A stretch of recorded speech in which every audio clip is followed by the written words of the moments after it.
चौथ्या टप्प्यात ही मतांची टक्केवारी पुन्हा घसरलेली आहे. मतदारांचा उदासीनपणा कुणाच्या मुळावर येणार हे पाहणं महत्त्वाचं आहे. दुपारी 1 वाजेपर्यंत केवळ 30.85% इतकंच मतदान झालंय. त्यामुळे हा जो मतदानाचा घसरलेला टक्का आहे याचा नेमका फटका कुणाला बसणार हे आगामी काळात स्पष्ट होणार आहे. मात्र तुर्तास तरी मतदानाचा टक्का हा घसरलेला आहे. अगदी पहिल्या 3 टप्प्यामध्ये ही मतांची टक्केवारी घसरलेली होती.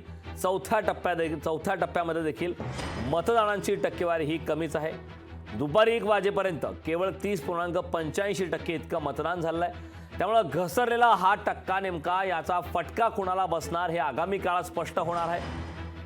महाराष्ट्रामध्ये एकंदरीत आज 11 लोकसभा मतदारसंघामध्ये मतदान होत आहे आणि त्यातच मतदानाचा टक्का मात्र या चौथ्या टप्प्यात देखील घसरला आहे.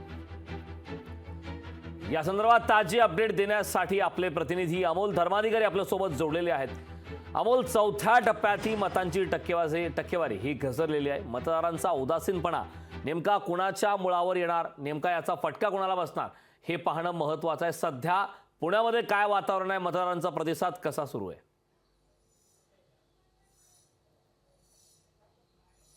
करण, पुण्याची ही आकडेवारी दुपारी 1 वाजेपर्यंतची समोर आलेली आहे आणि यामध्ये जवळपास 26% मतदान आहे ते पुणे लोकसभेमध्ये झालेलं आहे.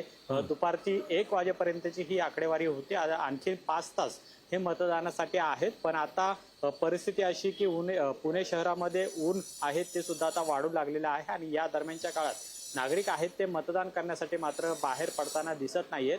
त्यानंतर म्हणजे दुपारनंतर नेमकी काय परिस्थिती राहते, जो शेवटचा कालावधी राहतो 1 ते 1.5 तासांचा, यामध्ये तरी पुणेकर बाहेर येऊन मतदान करतात का हे पाहणं महत्त्वाचं असणार आहे. पण 3ऱ्या टप्प्यांपर्यंत जर आपण आतापर्यंतचा आढावा घेतला तर राज्यामध्ये मतदानाचा टक्का हा कमी असलेला पाहायला मिळत होता आणि ती परिस्थिती आता 4थ्या टप्प्यातही राहते का किंवा तो आकडा वाढतो हे सुद्धा पाहणं महत्त्वाचं आहे. पण दुपारी 1 वाजेपर्यंतची जी आकडेवारी सध्या राज्यातली आलेली आहे ती मात्र समाधानकारक नाही आणि त्यामुळे नागरिकांनी अजूनही मतदान करण्याची वेळ ही गेलेली नाही आणि त्यामुळे घराबाहेर पडून आपला जो मतदानाचा हक्क आहे तो बजवावा असं सुद्धा आवाहन लोकशाही मराठी करत आहे. पण जी आकडेवारी आलेली आहे त्यानुसार मात्र कुठेतरी मतदानाचा जो टक्का आहे तो कमी झालेला पाहायला मिळते. पण हा टक्का कशा पद्धतीने वाढेल हे पाहणं महत्त्वाचं असणार आहे.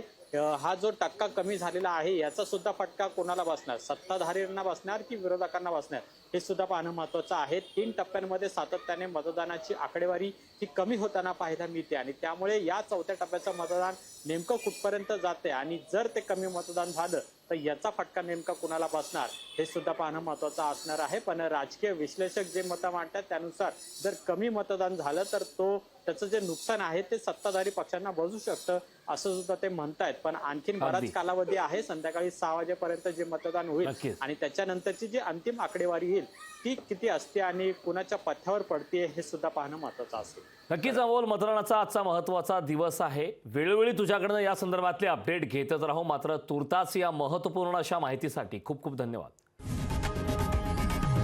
लोकशाही मराठी ऐका, पहा, जागरूक रहा.